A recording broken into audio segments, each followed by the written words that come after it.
Have you ever noticed how the ones who smile at you sometimes carry the sharpest knives behind their back? The compliment that feels too sweet, the concern that feels too rehearsed, the silence that suddenly feels heavier than words. These are not accidents. They are tactics. Manipulators aren't looking for your strength. They're hunting for your softness, the hesitation in your voice, the guilt in your eyes, the small cracks where they can enter. The Stoics understood this long before our age. They warned that a man who clings only to virtue without wisdom for the battlefield of life will be destroyed by those who wield deception as their weapon. The world is not a place of fair contests. It is a theater of masks where intentions hide beneath gestures of kindness. If you walk blindly into this play, your own openness will be twisted against you. But here's the truth. Once you learn to see through the disguise, their power collapses. Once you stop feeding them your reactions, their control dissolves. From this moment on, you are not here to explain, to prove, or to beg. You are here to observe, to calculate, to stand so still that their games lose meaning. Power does not chase, it chooses. So stay with me, because what you're about to discover is not theory, but survival. Not noise, but clarity. 7 silent strategies that will turn their tricks against them and leave you untouchable. Entering the first chapter, picture the moment when someone tries to pull you into their game. Their words are smooth, their tone carefully measured, but underneath it all lies one simple hope: that you will react. Manipulators live off that spark, the flicker in your eyes, the shift in your voice. Yet what they cannot stand, what cuts through their disguise more than any weapon, is being forced to look into their own reflection. That is the mirror defense. You don't meet them with fire. You hold up a clear, cold glass, and suddenly they see themselves, and most people cannot endure that sight for long. Now imagine this. You are standing in a crowded room. Someone throws a barb your way, something designed to sting, something meant to expose you. The crowd expects a reaction, but instead of rising, you remain still. You turn your eyes toward them, steady, unflinching. You say nothing, or perhaps you ask calmly, "Why do you ask?" The words are not a defense. They are a reflection, sending the thrust of their strike back where it came from. In that instant, they are the one under the light. Their mask trembles, their steps falter, and you remain untouched. The Stoics warned us that life is not fought in equal battles. Marcus Aurelius once wrote, "You have power over your mind, not outside events." The manipulator seeks to reverse that law. They push, so you will bend. They provoke, so you will flare. They dig, so you will spill. But when you stand firm, when you choose to mirror rather than react, you flip the order of the world back where it belongs. Suddenly, they no longer command the rhythm. They find themselves dancing alone, their steps thrown into disorder by your calm. Think of the hunter who thrives in shadow. He watches his prey move, adjusting each step to the smallest motion. But what happens when the prey stops moving? The hunter stumbles. His advantage dies. This is exactly what happens when you mirror instead of react. Their control depends on asymmetry. You move, they adapt. You explain, they twist. You protest, they feed. But when you give them nothing but their own tone, their own rhythm, their own mask, they collapse under the weight of their own performance. I once saw this play out in a workplace. A colleague, sharp-tongued and eager to unsettle, cornered another with sly questions in a meeting. Everyone waited for the flustered reply, the slip that would hand over control, but the one targeted only leaned back, smiled faintly, and asked the very same question in return. Silence stretched. The air shifted. The aggressor's composure broke. His words knotted upon themselves. That day, the room saw clearly who was scrambling and who was sovereign. The mirror did the work. The lesson was timeless. When you refuse to be predictable, you become unshakable. Seneca reminded us, "We suffer more in imagination than in reality." The manipulator depends on that imagination, on the storm you conjure inside yourself when you feel exposed. But when you refuse to supply that storm, when you hand them only their own echo, they are left alone with their schemes. And schemes cannot feed on silence. They starve, they rot, they dissolve. So remember this, the mirror defense is not about cruelty, nor about clever tricks. It is about discipline, the kind that allows you to hold your ground without losing your calm. You're not required to argue, to justify, or to unravel yourself for others. You're required only to guard the citadel of your mind, to refuse entry to those who wish to exploit its gates. In that stillness, you find a strength that no outburst can match. As we close this chapter, carry one truth with you. When they try to bend you, let them meet only their own shadow. When they seek to unsettle, let them stumble on the silence of their own mask. The more they push, the clearer their reflection becomes. And as their image grows unbearable, you will see them retreat. That is not just defense, that is victory in its quietest, most devastating form. And from here, the journey continues, because if mirroring is the first shield, the next lesson takes you deeper into the power of becoming a vacuum that drains their games of life itself. Moving into the second chapter, picture the moment when someone leans toward you with that faint, mocking smile. Their words sound like praise, but there's a thorn hidden inside, or maybe it's a careless joke meant to sting. They aren't aiming to destroy you outright. They're probing, waiting for a flinch, because your reaction is the meal they've come for. The moment you defend, justify, or explain yourself too much, you're already playing by their rules. But here's the turn. The Stoics knew that mastery is not about controlling others, it's about controlling yourself. Marcus Aurelius said, "You have power over your mind, not outside events." The manipulator wants you to forget that. They thrive on the tremor in your voice, the anger in your face, the unease in your silence. Take that away, and their power withers. So you become the vacuum, cold, silent, unreadable. When the board goes still, the opponent panics. In chess, speed can unsettle, but absolute stillness terrifies. A manipulator does not know what move to make when you give them nothing. Your neutrality is fog. Your silence is a mirror. They cannot find their footing when every attempt to provoke falls into the void. I once watched this in a crowded cafe. A man needled his colleague with sly jokes, certain the other would squirm, but the colleague only sat calm, eyes steady, no reaction, no smile, no frown. Just presence. The joker's voice faltered, his grin slipped. Soon the room knew who held the ground. Not the loud one, the still one. That is command. This is not numbness. You still feel everything. You bleed in private if you must, but you never bleed on the stage they've built for you. Seneca said, "We suffer more in imagination than in reality." The manipulator depends on that imagination, on you picturing how others see you, on you fearing their judgment. When you stop feeding them, they starve. Their traps fall apart.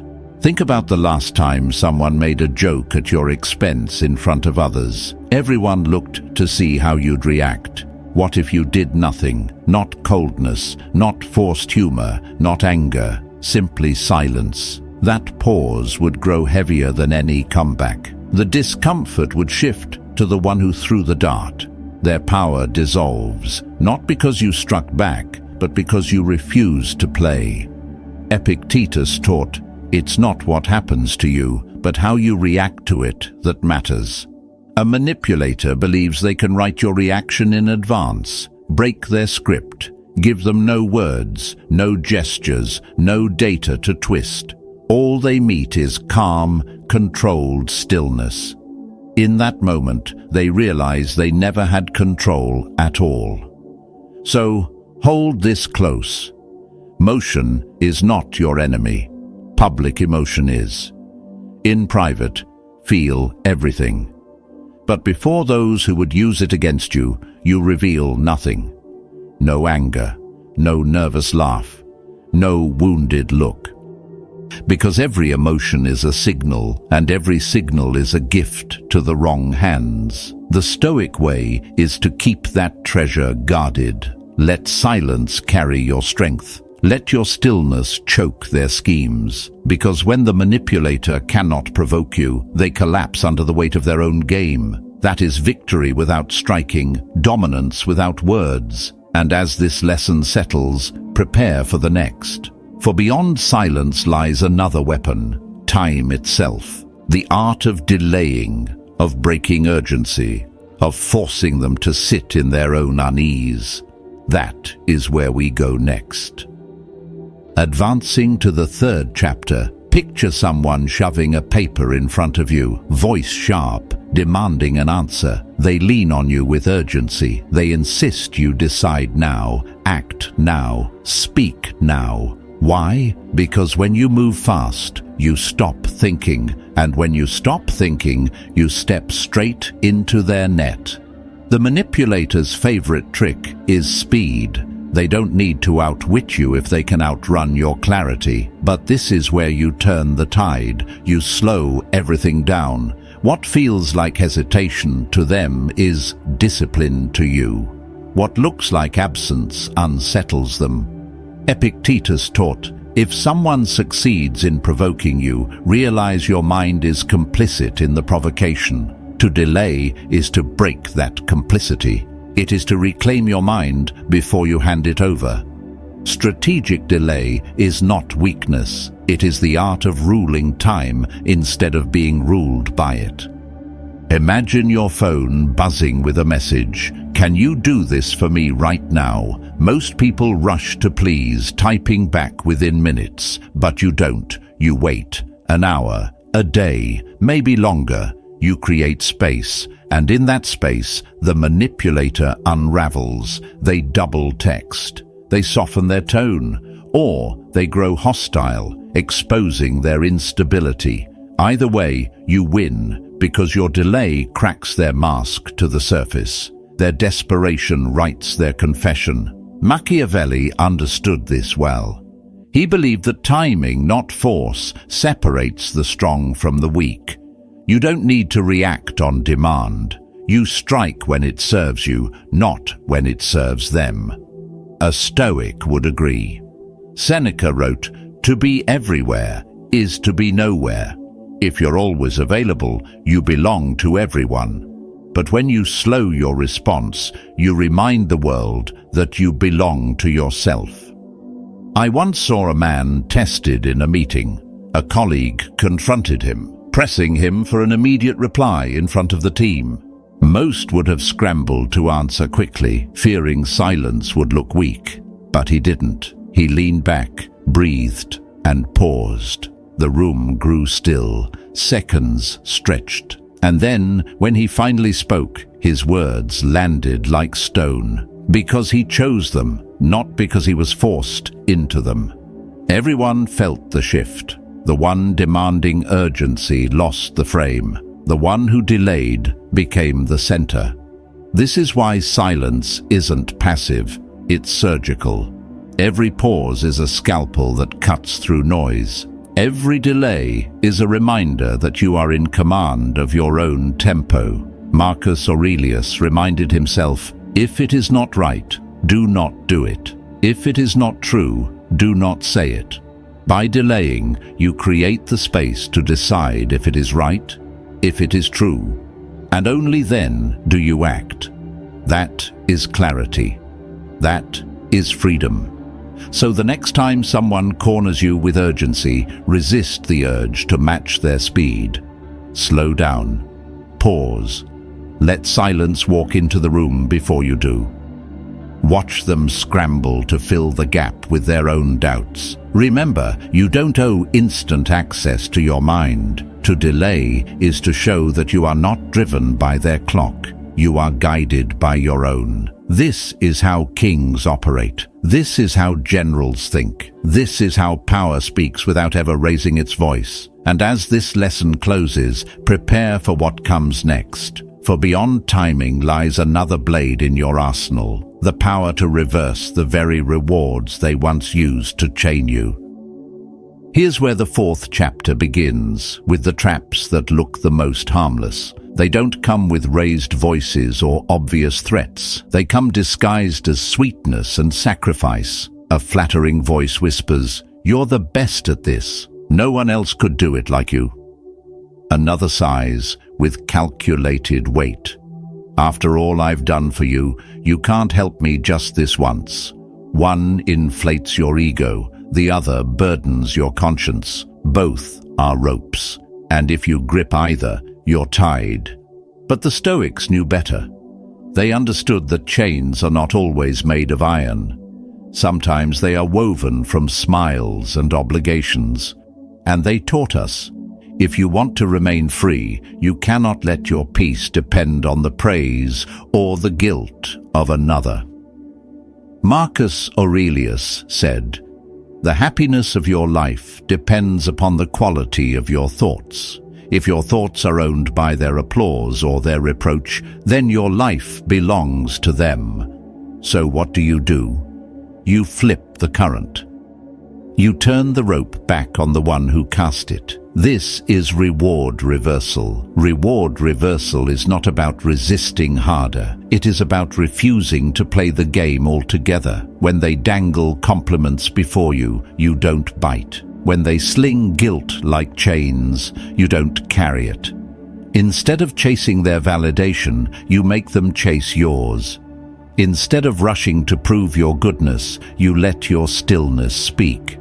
I already know my worth. I do not need your confirmation. That is cold. That is clean. That is the power they fear. Now imagine this. You're in a conversation and someone drenches you with praise. You're incredible. Honestly, no one does this as well as you. Most people beam, say thank you, and feel compelled to return the favor. That's the hook. They want you to feel indebted to their words. But you simply nod, or you redirect the subject. No warmth, no eagerness. You've just sent a message sharper than any protest. I already know who I am. Your words don't buy me. And in that instant, the balance shifts. They're the one left uneasy, wondering why their bait did not land. Now the mask of guilt. This one feels heavier because it pretends to be moral. After everything I've done for you, they insist. Or, if you cared, you'd do this for me. It sounds righteous. It plays on your desire to be seen as kind, loyal, noble. But here again, reward reversal frees you. You don't argue. You don't explain. You don't defend yourself, because defense makes you look guilty. Instead, you let your words stay few. Not this time. Then you move on. Calm. Finished. The guilt slides off like water against stone. Seneca wrote, "He who is brave is free." And freedom here is not about escaping chains. It is about daring to withhold what others expect from you. Approval, apology, attention. The brave man or woman withholds those when they are used as weapons. That is how you remain untouchable. I saw this play out once in a meeting. A manipulative colleague tried to steal credit for a project, certain the rightful contributor would either explode or shrink. But the one targeted did something brilliant. He didn't argue, he didn't fight. Instead, he praised another teammate altogether, spotlighting someone else's effort and leaving the thief stranded. No confrontation, no raised voice, just a smooth redirection that denied the manipulator both the recognition he craved and the reaction he counted on. That was reward reversal in action. Dominance without noise, control without a single clash. The core is this: people are addicted to validation. Manipulators most of all. They thrive on being noticed, being answered, being obeyed. When you become the source of validation and then you restrict it, they spiral. Their craving exposes them, their composure cracks. And you become the frame setter. You decide when, how, or if approval is ever granted. You write the script while they stumble inside it. This is why the Stoics taught us not to lean on the opinions of others. Epictetus warned, if you want to improve, be content to be thought foolish and stupid. In other words, let them misjudge you if they wish. Do not scramble to correct their view when you no longer live for their applause or fear their disapproval. You are free. The manipulator cannot touch a soul that stands in its own approval. So carry this truth. Don't be baited by honeyed words, and don't be chained by false debts. Let your indifference strip the sweetness of flattery. Let your firmness dissolve the sting of guilt. Every time you withhold reaction, you reveal who truly holds the room. And it is not them, it is you. As we close this lesson, remember, approval is power. And the one who can give it or take it away, silently, calmly, on their own terms, that one owns the room. And from this strength, we now turn toward the next blade in your arsenal, the quiet fog of ambiguity, where the less you reveal, the more unshakable you become. Entering the 5th chapter, imagine a fog rolling in over the battlefield. The ground is still there, the enemy still present, but the shapes blur. Every movement becomes uncertain. That is the power of ambiguity. When others think they can read you like a map, you vanish into mist. And the moment you disappear from their coordinates, their strategy collapses. Manipulators study people the way generals study terrain. They watch your patterns. They look for the cracks between your words. They bait you with questions that sound innocent. What are you thinking? Why didn't you reply sooner? What's your plan next? They don't seek your honesty. They seek your coordinates, because once they know where you stand, they can plot how to move you. This is why the greatest shield is not aggression, but ambiguity, the refusal to explain, the discipline to remain unreadable. Marcus Aurelius once wrote, "The nearer a man comes to a calm mind, the closer he is to strength." Calm does not mean transparent. Calm means controlled. When you resist the urge to spill your plans, your fears, your secrets, you deny others the map to your soul. You don't owe anyone access to your inner world, not your goals, not your wounds, not your next step. To hold those within is not secrecy, it is sovereignty. I once witnessed a master at this in negotiation. Questions flew across the table, probes, traps, attempts to corner him. Where do you stand on this? His answer, it depends how things unfold. What do you want from this? His reply, I'm still considering.